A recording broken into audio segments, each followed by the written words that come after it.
Assalamualaikum warahmatullahi wabarakatuh. Perkenalkan, nama saya Ega Afuddin. Di sini saya akan menjelaskan tentang pembiayaan sistem sewa. Pengertian sistem pembiayaan sewa. Pembiayaan sewa atau leasing merupakan perjanjian antara dua pihak di mana pihak penyewa diberikan hak untuk menggunakan suatu aset milik pemberi sewa dalam jangka waktu tertentu dengan membayar sejumlah biaya secara berkala.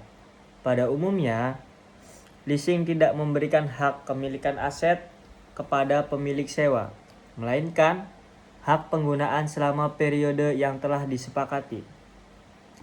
Adapun karakteristik umum, yaitu yang pertama, aset yang disewa. Aset yang dapat disewa bisa berupa kendaraan, mesin, peralatan, atau properti. Jangka waktu. Sewa dilakukan untuk periode yang telah disepakati, yang biasanya lebih pendek daripada umur ekonomis aset tersebut. Yang ketiga, pembayaran sewa. Penyewa membayar sejumlah uang secara berkala sesuai dengan kesepakatan, yang bisa berupa bulanan atau tahunan. Tipe pembiayaan sewa. Sewa operasional. Penyewa tidak memiliki kewajiban untuk membeli aset di akhir masa sewa. Sewa ini lebih fleksibel dan umumnya digunakan untuk aset yang tidak ingin dimiliki secara permanen. Sewa modal. Penyewa memiliki opsi untuk membeli aset di akhir masa sewa.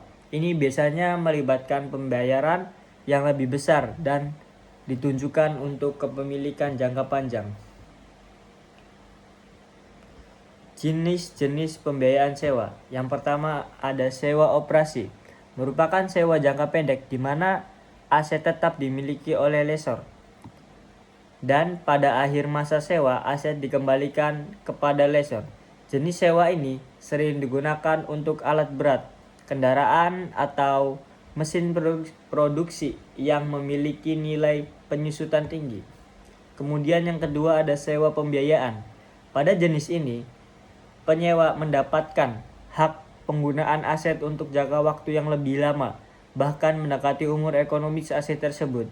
Dalam sewa ini, pembayaran sewa dapat mencakup hampir seluruh nilai aset. Dan pada akhir masa sewa, penyewa bisa memiliki opsi untuk membeli aset tersebut. Kemudian yang ketiga, sewa jual. Dalam skema ini, penyewa bisa membeli aset setelah periode pembayaran angsuran selesai.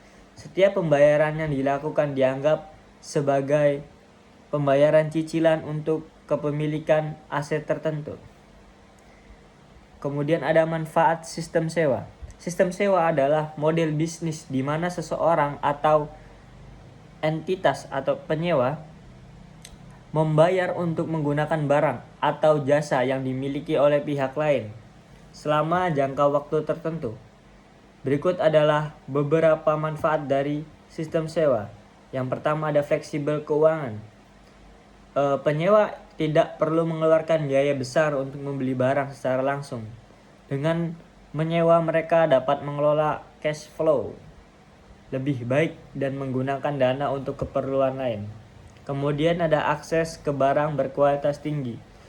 Penyewa dapat menggunakan barang yang mungkin tidak terjangkau jika harus dibeli, seperti peralatan besar, kendaraan, atau teknologi canggih. Kemudian yang ketiga, mengurangi resiko depresiasi. Dalam sistem sewa, resiko penurunan nilai barang sepenuhnya ditanggung oleh pemilik. Penyewa tidak perlu khawatir tentang nilai jual kembali barang yang disewa. Kemudian perawatan dan pemeliharaan. Dalam banyak kasus, pemilik barang bertanggung jawab untuk perawatan dan pemeliharaan. Ini mengurangi beban penyewa untuk mengelola masalah teknis atau kerusakan. Kemudian ada risiko dan tantangan pembiayaan sewa. Yang pertama, biaya lebih tinggi. Sewa dalam jangka panjang seringkali lebih mahal dibandingkan dengan pembelian aset secara langsung karena adanya biaya bunga dan keuntungan yang diambil oleh lessor. Keterbatasan kontrol. Penyewa tidak memiliki kontrol penuh terhadap aset sehingga keputusan untuk perawatan atau penggantian aset harus melibatkan lessor. Yang ketiga, ketergantungan kepada lessor. Apabila lessor tidak mampu menyediakan layanan atau aset dengan kualitas yang baik, maka operasional perusahaan penyewa dapat terganggu. Kemudian ada penerapan sistem sewa dalam dunia usaha. Yang pertama ada sewa transportasi. Perusahaan transportasi menggunakan sewa kendaraan untuk mengurangi beban modal dan risiko perawatan. Industri manufaktur, penggunaan alat berat dan mesin-mesin produksi melalui sewa bantu perusahaan menjaga arus kas mereka tetap stabil tanpa harus membeli aset tersebut. Perkantoran, banyak perusahaan yang lebih memilih menyewa gedung kantor daripada membeli untuk menjaga fleksibilitas lokasi dan penghematan biaya. Cukup sekian dari saya, kurang lebihnya mohon maaf. Jika ada materi yang belum ada yang ingin ditanyakan, boleh silakan bertanya pada kolom komentar. Terima kasih. Wassalamualaikum warahmatullahi wabarakatuh.